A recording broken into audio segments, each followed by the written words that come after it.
नमस्कार, माझ्या माय क्रिएटिव्हिटी या चॅनलवर तुमचे सर्वांचे खूप खूप स्वागत आहे। आज मी तुम्हाला अतिशय सोप्या पद्धतीने आणि झटपट असा पापडी चाट बनवून दाखवणार आहे। त्यासाठी व्हिडिओ शेवटपर्यंत नक्की बघा आणि माझे व्हिडिओ तुम्हाला आवडत असतील तर माझ्या चॅनलला लाईक, शेअर आणि सबस्क्राइब करायला विसरू नका। चला तर मग वेळ न घालवता रेसिपीला सुरुवात करूया।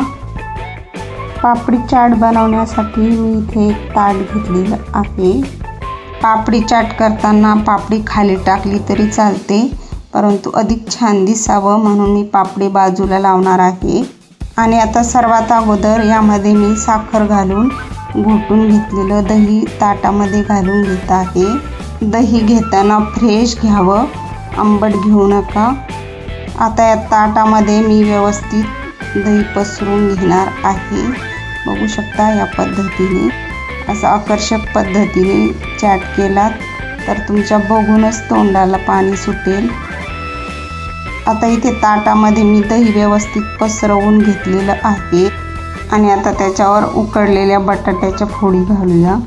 सगळीकडे व्यवस्थित बटाट्याच्या फोडी पसरवून घ्यायच्या आहेत। बटाट्याच्या फोडी मी दह्यावर पसरवून ठेवलेल्या आहेत आणि आता त्यामध्ये चिंच गुळाची आंबट गोड चटणी घालूया।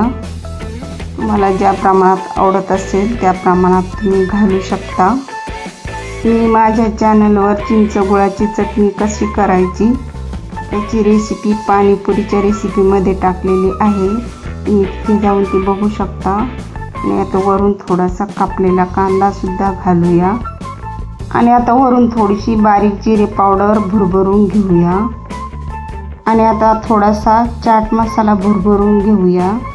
हे मसाले चाटला आणखीनच लज्जत आणतात। आणि आता थोडीशी लाल मिरची पावडर त्याच्यावर भुरभरून घेऊया आणि मी इथे काही डाळिंबाचे दाणे याच्यावर घालणार आहे, त्यामुळे चाट सुद्धा खूपच सुंदर दिसतो आणि टेस्ट सुद्धा वाढते।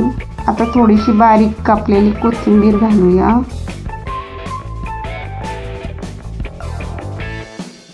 आणि आता वरून ग्रीन चटणी घालूया। आणि या चटणीची रेसिपी सुद्धा मी पाणीपुरीच्या रेसिपीमध्ये टाकलेली आहे, तुम्ही ती बघू शकता। चटण्यांचं प्रमाण तुम्ही तुमच्या आवडीनुसार कमी जास्त करू शकता। आणि आता सर्वात शेवटी वरून बारीक शेव भुरभरून घेऊया। बघू शकता किती सुंदर दिसत आहे चाट, बघूनच खायची इच्छा होते आणि चाट तर सर्वांनाच आवडत असतो। मी इथे रेडीमेड चाट पापडी वापरलेली आहे। चाट खूप छान आकर्षित दिसावा म्हणून मी चाट पापडी ताटाच्या बाजूने अशा पद्धतीने लावून घेणार आहे। तुम्ही चाट बनवणार असाल तर खाली दह्याच्या अगोदर खाली टाकलं तरी चालेल। आता ही सर्व पापडी मी अशी ताटाच्या बाजूने लावून घेणार आहे। सर्व पापड्या ताटाच्या बाजूने मी लावून घेतलेले आहे आणि बघू शकता चाट पापडीचं ताट खूपच छान दिसत आहे आणि खायला सुद्धा खूप यम्मी आणि टेस्टी लागतं। तुम्ही हा चाट नक्कीच करून बघा आणि माझे व्हिडिओ तुम्हाला आवडत असतील तर माझ्या चॅनलला लाईक, शेअर आणि सबस्क्राइब करायला विसरू नका। धन्यवाद।